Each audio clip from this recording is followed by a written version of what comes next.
तकनीक और विज्ञान के जमाने में तंत्र मंत्र को ताकतवर बताकर ठगी करने वाले ढोंगियों की कमी नहीं है। ऐसे ही छत्तीसगढ़ के जिला बिलासपुर में थाना सिरगिट्टी के प्रभारी शांत कुमार साहू सुबह करीब 10 बजे अन्य पुलिसकर्मियों को कोरोना प्रकोप से संबंधित आवश्यक निर्देश देने में मशगूल थे। केंद्रीय गृह मंत्रालय द्वारा एक बार फिर लॉकडाउन के नए दिशा निर्देश जारी किए जा चुके थे। उसे सख्ती से पालन के लिए राज्य सरकारों को भी विशेष हिदायतें दी गई थीं। पुलिस को एक बार फिर बड़ी जिम्मेदारी निभानी थी। छत्तीसगढ़ में भी उसी दिन से लॉकडाउन लगा दिया गया था। इसके चलते पुलिस के कंधों पर कानून व्यवस्था को दुरुस्त रखने की और भी ज्यादा जिम्मेदारी आ गई थी। इस मुद्दे को लेकर कई तरह की भ्रामक चर्चाएं भी गर्म थीं। इसे ध्यान में रखते हुए पुलिसकर्मियों को विभिन्न कार्यभार सौंपे जा रहे थे। उसी दौरान एक व्यक्ति काफी घबराया हुआ थाने में घुस आया। शांत कुमार उसके उड़े हुए चेहरे की रंगत देखकर समझ गए कि वह जरूर किसी गंभीर परेशानी में है। उन्होंने उसे वहीं थोड़ी दूरी पर बैठने का इशारा किया। वह एक खाली कुर्सी पर बैठ गया। उसके कपड़े अस्तव्यस्त थे। कुछ मिनट बाद थाना प्रभारी ने सहजता से पूछा, क्या बात है? तुम कौन हो? साहब, मेरा नाम रामप्रसाद साहू है। मैं खरकेना कोडियापार से आया हूं। मेरे छोटे भाई सुरेश कुमार साहू की हत्या हो गई है। उसकी लाश एक अनजान वीराने घर में पड़ी हुई है, कहते हुए वह सुबकने लगा। थाना प्रभारी ने पहले उसके लिए एक गिलास पानी मंगवाया। पानी पीने के बाद थाना प्रभारी ने उससे कहा, अब बताओ कहां पर हत्या हुई है? उसके बारे में क्या जानते हो? जी साहब जी, कल शाम अंधेरा होने पर मेरा छोटा भाई किसी दोस्त के यहाँ जाने को कहकर बाइक से निकला था। उसकी रात में ही किसी ने हत्या कर दी। हत्यारों ने उसका काफी बेरहमी से खून कर दिया है। आप अभी वहां पर चलिए। लाश वहीं वीरान घर में पड़ी हुई है। ये भी पढ़े, प्यार और प्रॉपर्टी में अंधी हुई बहनें। हत्या जैसे गंभीर मामले को सुनकर थाना प्रभारी शांत कुमार साहू ने कहा, तुम्हें कैसे मालूम कि वहां हत्या हुई है? क्या तुम भी उसमें शामिल थे? सब कुछ सच सच बताओ, झूठ मत बोलना। इसी के साथ थाना प्रभारी ने एक कांस्टेबल को उसकी पूरी बात लिखने के लिए कहा और खुद मोबाइल में रिकॉर्ड करने लगे। रामप्रसाद बताने लगा, साहब जी, मेरा भाई घर से जब निकला था तब उसके हाथ में एक थैला था। उसमें पूजा पाठ और दान का कुछ सामान था। उसने जाते हुए कहा था कि थैले में पुजारी सुभाष दास का कुछ बचा हुआ सामान है। यही सामान पुजारी को देने जा रहा है। फिर क्या हुआ? थाना प्रभारी के टोकने के बाद रामप्रसाद आगे बोला, देर रात तक जब वह नहीं लौटा तब मैं उसके बताए पुजारी के पास जाने के लिए निकला, किंतु पुजारी के रहने वाले स्थान से काफी पहले ही मुझे वीरान खंडहरनुमा घर के दरवाजे के बाहर उसका थैला दिख गया।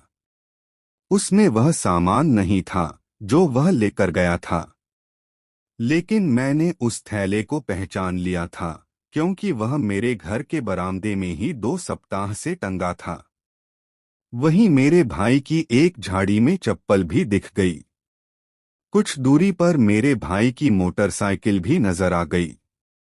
मैं समझ गया कि हो न हो भाई इसी मकान में होगा। मैंने उसके अधखुले दरवाजे से अंदर जाकर देखा तो मेरे होश उड़ गए। वहां का दृश्य देखकर मैं डर गया और भागा भागा सीधा आपके पास आ गया। आगे का वर्णन मैं नहीं कर सकता। आप खुद ही वहीं चलकर देख लीजिए और मेरे भाई के हत्यारे को पकड़ लीजिए। यह बात 13 अप्रैल 2021 की है। रामप्रसाद के बयान के आधार पर पहले उसकी तरफ से थाने में एक लिखित शिकायत दर्ज की गई। उसके बाद थाना प्रभारी तत्काल घटनास्थल के लिए कुछ पुलिसकर्मियों को लेकर निकल पड़े, साथ में रामप्रसाद साहू को भी ले लिया। घटनास्थल ठीक वैसा ही था जैसा रामप्रसाद साहू ने थाने में वर्णन किया था। वहां पहुंचकर घटनास्थल का मुआयना किया, जो वास्तव में काफी विभत्स और डरावना था। वहीं सुरेश साहू की क्षतविक्षत लाश पड़ी थी। उसके चेहरे और शरीर के दूसरे कई हिस्से जख्मी थी, जिनसे खून निकलकर सूख चुका था। पास में ही खून से सनी एक कुल्हाड़ी पड़ी थी और पूजा पाठ के मुख्य सामान बिखरे पड़े थे। उन्हें देखकर ऐसा लग रहा था मानो पूजा पाठ के बाद उसकी बलि चढ़ाई गई हो। यह घटना बीती रात 12 अप्रैल की थी। उस दिन अमावस्या की काली रात थी। शांत कुमार साहू को समझते देर नहीं लगी कि सारा घटनाक्रम तंत्र मंत्र और नरबली से जुड़ा हुआ है। जांच पड़ताल के अलावा रामप्रसाद के बयानों के अनुसार यह तथ्य सामने आ गया कि सुरेश साहू तंत्र मंत्र में बहुत विश्वास करता था। वह 2 तांत्रिकों के संपर्क में भी था। अब सवाल यह था कि आखिर सुरेश साहू की हत्या किसने की? तांत्रिक पुजारियों ने या फिर किसी और ने तांत्रिकों के कहने पर उसकी नरबली दे दी? मामला गंभीर होने के बावजूद पुलिस को कोई वैसी सूचना या जानकारी नहीं मिल पा रही थी जिससे मामले को जल्द सुलझाया जा सके। संयोग से प्रदेश में 13 अप्रैल से लॉकडाउन लगने के कारण पुलिस और प्रशासन के जिम्मे अतिरिक्त जिम्मेदारियां आ गई थीं। नतीजतन सुरेश कुमार साहू हत्या की तहकीकात का मामला टल गया। लगभग 2 महीने तक लॉकडाउन लगा रहा। लॉकडाउन खुलने के बाद थाना प्रभारी शांत कुमार साहू ने सुरेश साहू हत्याकांड की फाइल एक बार फिर से पलटनी शुरू की। उसकी नए सिरे से जांच के लिए एक खास टीम बनाई गई। पुलिस टीम ने अपराधियों का सुराग लगाने के लिए लगभग 70 संदिग्ध लोगों के बयान दर्ज किए। जांच में 2 तथाकथित तांत्रिक सुभाष दास मानिकपुरी और माखन दास मानिकपुरी के नाम सामने आ रहे थे। दोनों ही महीनों से लापता थे। थाना प्रभारी ने दोनों की खोज करवाई। रामप्रसाद ने भी इसकी पुष्टि कर दी कि उसके भाई की उनसे जान पहचान थी और घटना के दिन वह उनके पास ही गया था। उनकी तलाश के लिए पुलिस ने मुखबिर की मदद ली। तब 16 नवंबर 2021 को माखनदास पकड़ में आ गया। उसने अपने घर वालों को बता रखा था कि वह सतना में रेलवे का गार्ड है। पुलिस उसे सतना से पकड़कर बिलासपुर ले आई। पूछताछ करने पर पहले तो उसने साफ इनकार कर दिया और बताया कि वह रोजी रोटी कमाने के लिए सतना में प्राइवेट काम कर रहा था। घर वालों से झूठ बोला था कि वह रेलवे में गार्ड है। सुरेश हत्याकांड के सिलसिले में कड़ी पूछताछ में वह टूट गया।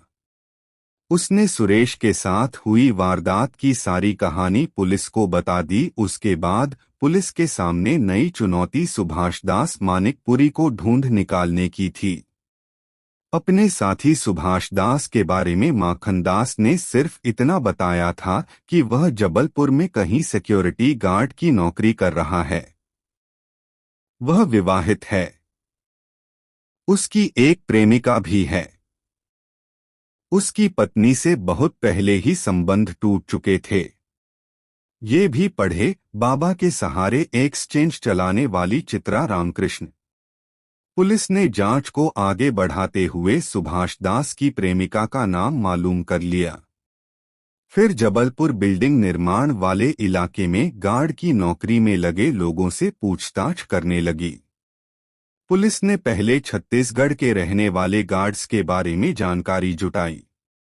इसमें जबलपुर पुलिस की मदद से जांच टीम को सुभाष दास की भी जानकारी मिल गई। वह मेडिकल कॉलेज में बतौर गार्ड तैनात था।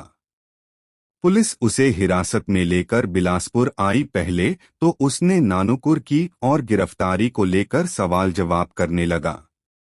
किंतु जब उसे सुरेश हत्याकांड और तांत्रिक अनुष्ठान के बारे में बताया तब वह ठंडा पड़ गया। पूछताछ के दौरान पुलिस ने उसका सामना माखनदास से करवा दिया। उसे देखकर वह समझ गया कि अब उसका बचना नामुमकिन है। वह सुरेश हत्याकांड से संबंधित सारी बातें बताने को तैयार हो गया। उसने पुलिस के सामने अपने इकबालिया बयान में पूरे घटनाक्रम को सिलसिलेवार तरीके से बता दिया। साथ ही यह भी स्वीकार कर लिया कि सुरेश की हत्या में इस्तेमाल की गई कुल्हाड़ी भी उसी की थी, जिसे वह अपने घर ले आया था। दोनों ढोंगी तांत्रिकों की अंधविश्वास की करतूतें कुछ इस प्रकार सामने आईं। सुभाष दास मानिकपुरी, 40 साल, मूलत छत्तीसगढ़ के सरगुजा के बुंदिया लखनपुर का रहने वाला था। बचपन से ही उसे यह विश्वास हो गया था कि तंत्र मंत्र के द्वारा सिद्धि प्राप्त होती है और खूब धन पाया जा सकता है। उसने मात्र 8वीं तक की ही पढ़ाई की थी। जैसे जैसे बड़ा हुआ उसकी तंत्र मंत्र और पराशक्ति की साधना में रुचि लेने लगा।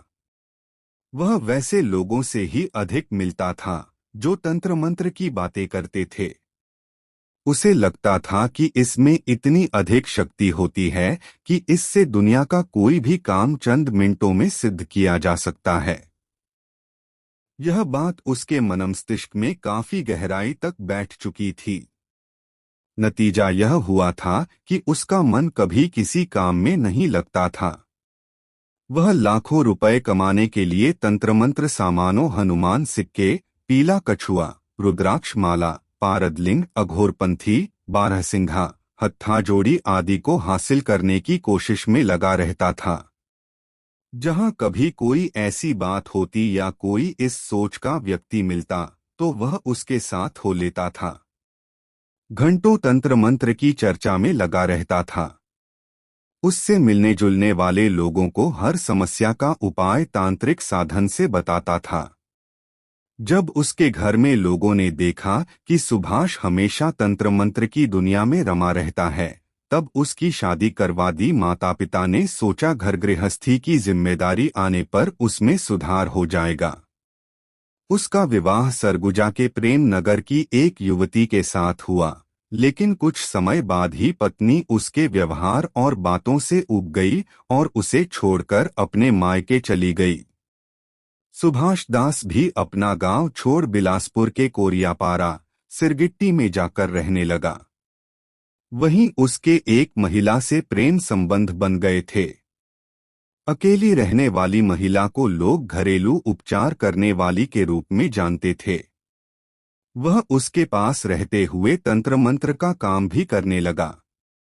जब लोग महिला के पास किसी मर्ज को ठीक करवाने के लिए आते थे, तब वह उससे तंत्र मंत्र की बातें कर उसकी ताकत के बारे में बताता था। दुख को दूर करने के लिए पूजा पाठ करने की सलाह देता था। धीरे धीरे दूरदराज के लोगों के बीच वह तांत्रिक पूजा पाठ करवाने वाले साधक के रूप में प्रसिद्ध हो गया था। उसी दरमियान उसकी मुलाकात माखनदास मानिकपुरी से हो गई। वह भी उसका हमउम्र था और अमसैना, थाना सिरगिट्टी का निवासी था। उसकी भी तंत्र मंत्र में गहरी रुचि थी। उसकी इच्छा थी कि कोई ऐसा जादू हो जाए और कहीं से गड़ा हुआ अकूत खजाना हाथ लग जाए ताकि उसकी जिंदगी मजे में कटने लगे।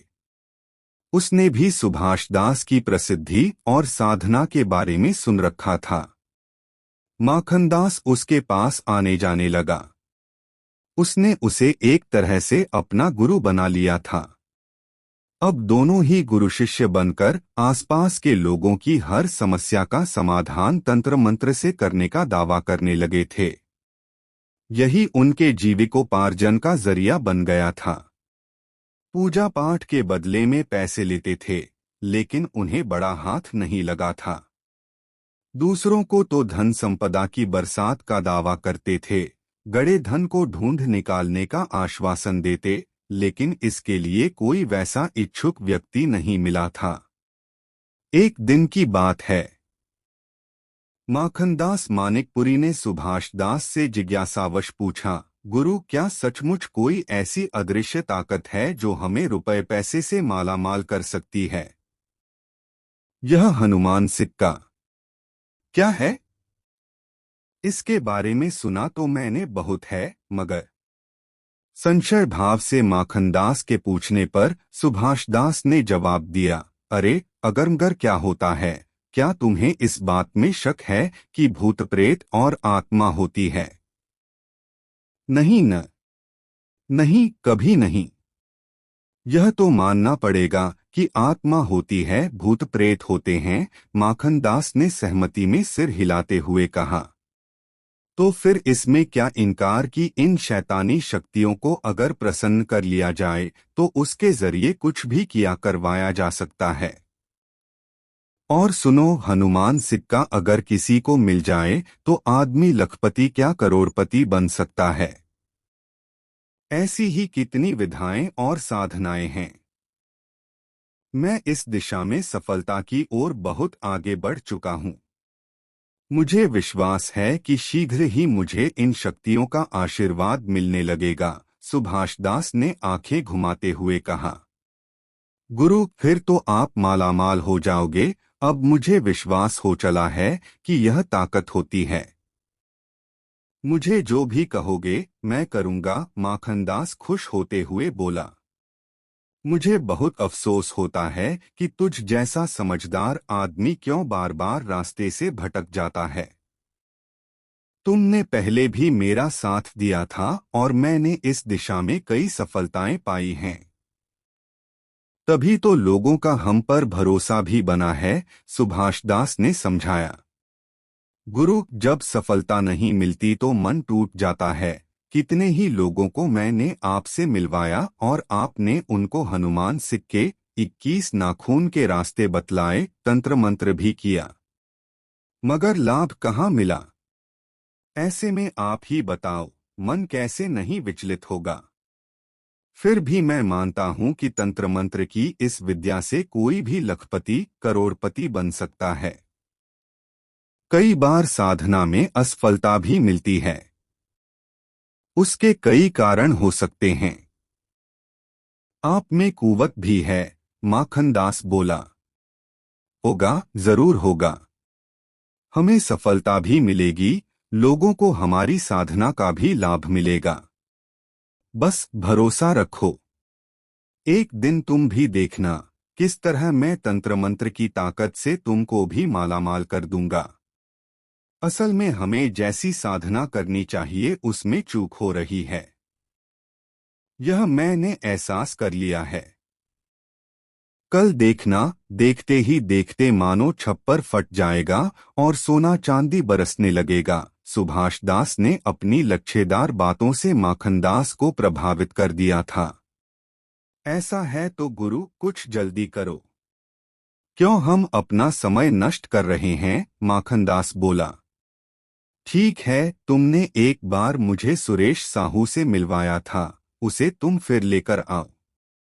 और सुनो, इस बार जो तंत्र मंत्र मैं करूंगा वह किसी भी हालत में खाली नहीं जाएगा। हम दोनों मालामाल हो जाएंगे, सुभाषदास बोला।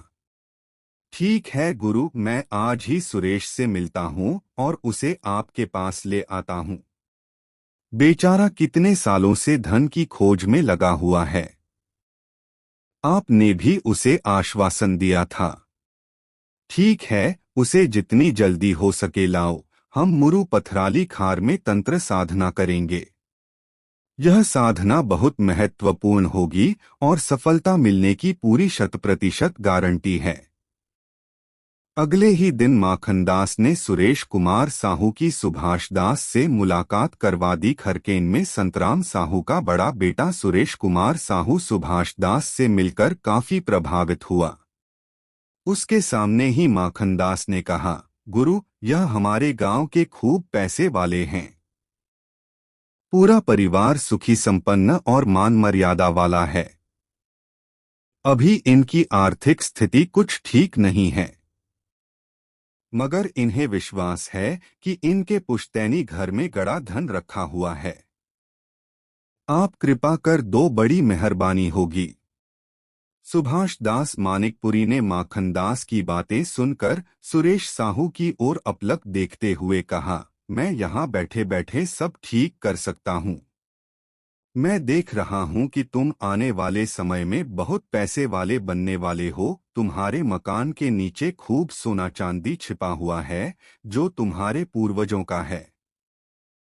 यह सुनकर सुरेश तांत्रिक सुभाष दास मानिकपुरी के पैरों पर गिर पड़ा और सविनय कहा, गुरुदेव, हम पर कृपा करो। हम तो बर्बाद हो गए हैं। अगर वह धन हमें मिल जाएगा तो हमारी जिंदगी संवर जाएगी।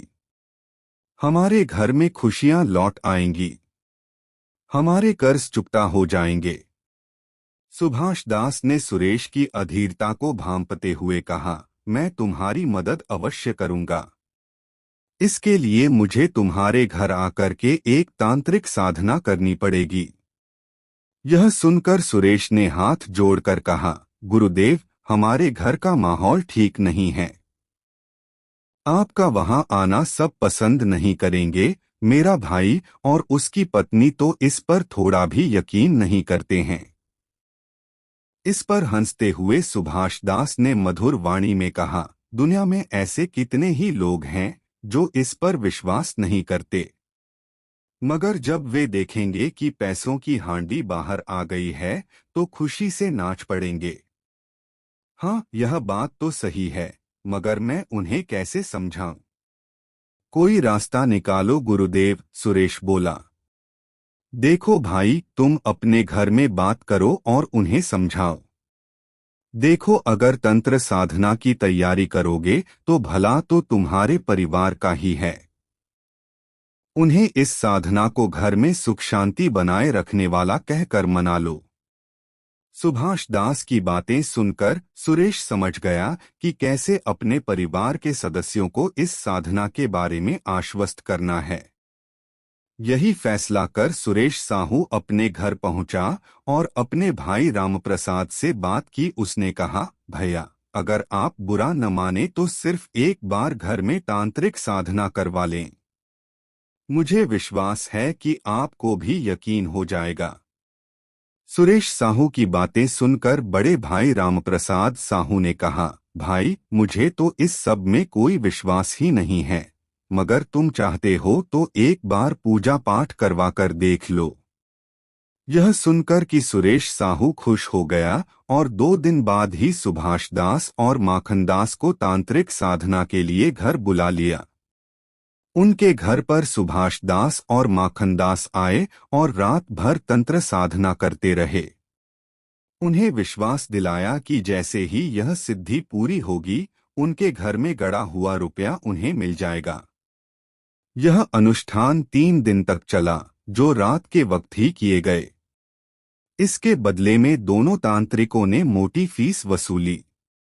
उसके बाद भी जब गड़ा धन नहीं निकल पाया, तब दोनों तांत्रिक बगले झांकने लगे। सुभाष दास ने माखन से कहा, भाई, मुझे लगता है यहाँ कोई गड़ा धन है ही नहीं। माखन दास ने धीरे से कहा, फिर आगे क्या होगा? सुरेश साहू तो हाथ से निकल जाएगा।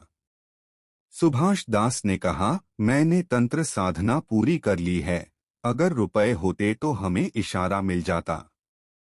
अब अगर यहाँ रुपए नहीं हैं, तो मैं या तुम क्या कर सकते हैं? इन लोगों को गलतफहमी है कि उनके पूर्वजों ने पैसा जमीन में गाड़ कर रखा था। यह भी हो सकता है कि आसपास के किसी जानकार तांत्रिक ने साधना कर पहले ही यहाँ का गड़ा धन दूसरे की जमीन में खींचकर निकलवा लिया हो। कई बार यह भी होता है कि गड़ा हुआ धन अपने आप कहीं दूसरी जगह चला जाता है। माखन ने हाँ में हाँ मिलाते हुए कहा, हाँ, ऐसा हो सकता है, मैंने भी सुना है। इस पर दोनों ने तय किया कि सुरेश साहू और उसके परिवार को यह विश्वास कर लेना चाहिए कि तंत्र साधना के बाद भी गड़ा हुआ धन नहीं मिल रहा है, तो फिर आगे दूसरा उपाय भी किया जा सकता है। जब यह बात सुरेश साहू को माखन ने बताई तो वह सिर पीट कर रह गया और बोला, बड़े भैया तो मुझे घर से निकाल देंगे। उन्होंने साफ साफ कहा था कि ऐसा मत करो, मगर मैं ही नहीं माना। तुम लोगों ने तो मुझे बुरी तरह लूट लिया। इस पर सुभाष ने कहा, देखो, विश्वास में बड़ी ताकत होती है।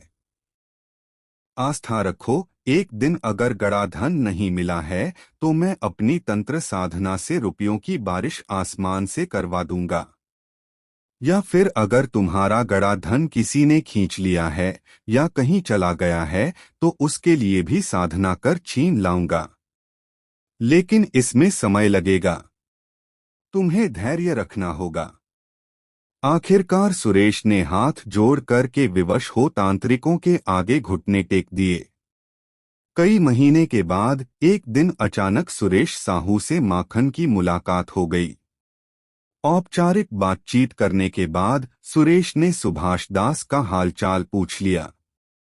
माखन ने बताया कि वे बड़ी साधना में लगे हुए हैं, मगर तुम्हारे गुरु ने तो हमारा बेड़ा गर्क कर दिया। सुरेश ने नाराजगी दिखाई। देखो भाई, विश्वास रखो।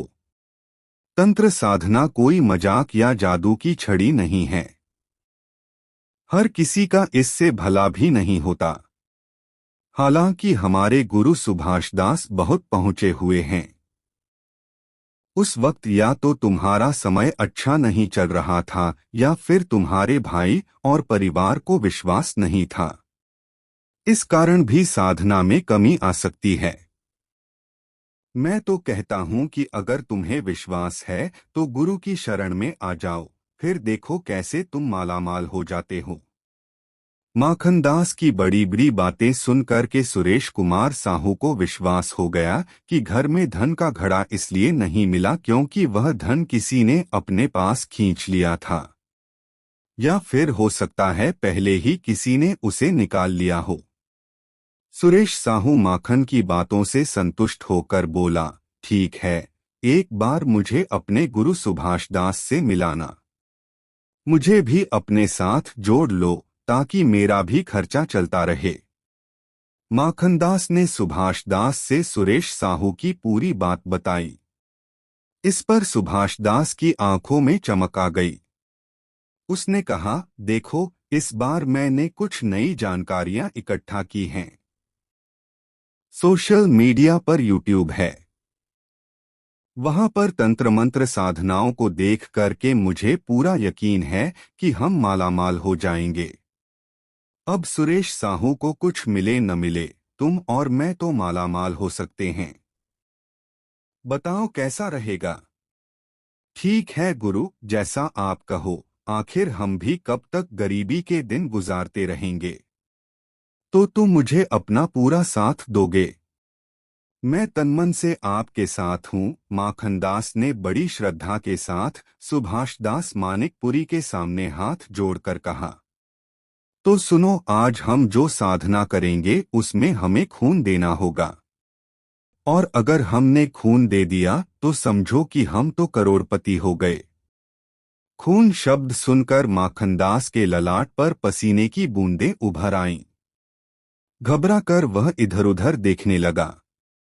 यह देखकर सुभाष दास मानिकपुरी हंसने लगा। देखो, तुम तो मेरे चेले हो, मुझे तुम्हारा खून नहीं चाहिए। हाँ, सुरेश का कैसा रहेगा? हाँ, मुझे मंजूर है। सुभाष दास की बात सुनकर माखन ने सहमति जताई। देर शाम को सुरेश साहू तंत्र मंत्र के इंतजाम के साथ आ गया। तीनों तंत्र मंत्र साधना के सारे सामान जुटाकर मुरु पथराली खार, जो बिलासपुर के सिरगिट्टी में स्थित है, आ पहुंचे।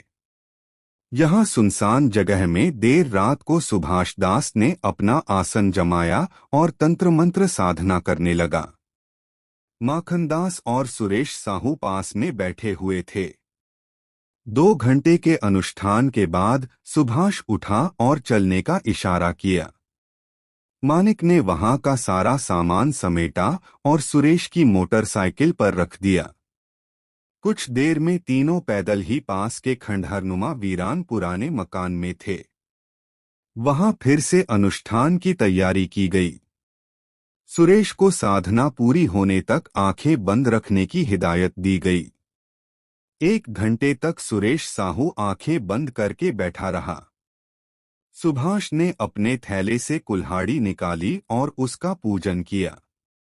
उसने दीपक की लौ से कुल्हाड़ी की धार गर्म की, फिर एक झटके में सुरेश के सिर पर दे मारी। अचानक हुए तेज वार से सुरेश तिलमिला गया। उसकी चीख निकल पड़ी, आंखें खोली। तब तक सुभाष दास ने उस पर 3 से 4 वार और कर दिए। कुल्हाड़ी की चोट से वह लहूलुहान हो गया और थोड़ी देर में उसकी वहीं मौत हो गई। उसके खून से सुभाष दास ने थोड़ी देर और तंत्र साधना की। माखनदास हाथ जोड़कर खड़ा आसमान से रुपए पैसे बरसने का इंतजार करने लगा, क्योंकि सुभाष दास ने खून देने के बाद रुपए पैसे आसमान से बरसने की बात कही थी। जब कुछ देर बाद भी कोई रुपया पैसा नहीं बरसा, तब माखन ने सुभाष की तरफ सवालिया निगाहों से देखा। अब सुभाष भी घबरा गया। माखनदास बोला, गुरु अब क्या होगा? सुभाष आकाश की तरफ देखते हुए बोला, यार, मैंने पढ़ा था कि खून देने के बाद मृतक की आत्मा आती है और वह सारी समस्या का समाधान कर देती है। लगता है जरूर कोई चूक हो गई। अब क्या होगा? हमें रुपए भी नहीं मिले और सुरेश की हत्या भी हो गई। अब तो जेल जाना पड़ेगा। सुभाष दास ने कहा, चलो यहां से भाग चलते हैं। उसके बाद दोनों 9-2-11 हो गए। शहर ही छोड़ दिया। इस पूरे मामले की जांच के बाद 17 नवंबर 2021 को additional SP Rohit Kumar Jha, SP city Sushri Garima Dwivedi और जांच अधिकारी शांत कुमार साहू ने मीडिया के सामने सुरेश साहू हत्याकांड पर से पर्दा हटा दिया। पुलिस ने थाना सिरगिट्टी बिलासपुर में अपराध दर्ज करके आरोपी सुभाष दास, माखनदास को भादमवी धारा 302, 201, 120 बी के तहत गिरफ्तार करके मुख्य न्यायिक दंडाधिकारी बिलासपुर के समक्ष पेश किया। उनके अपराध की गंभीरता को देखते हुए मजिस्ट्रेट ने दोनों को जेल भेजने का आदेश दिया।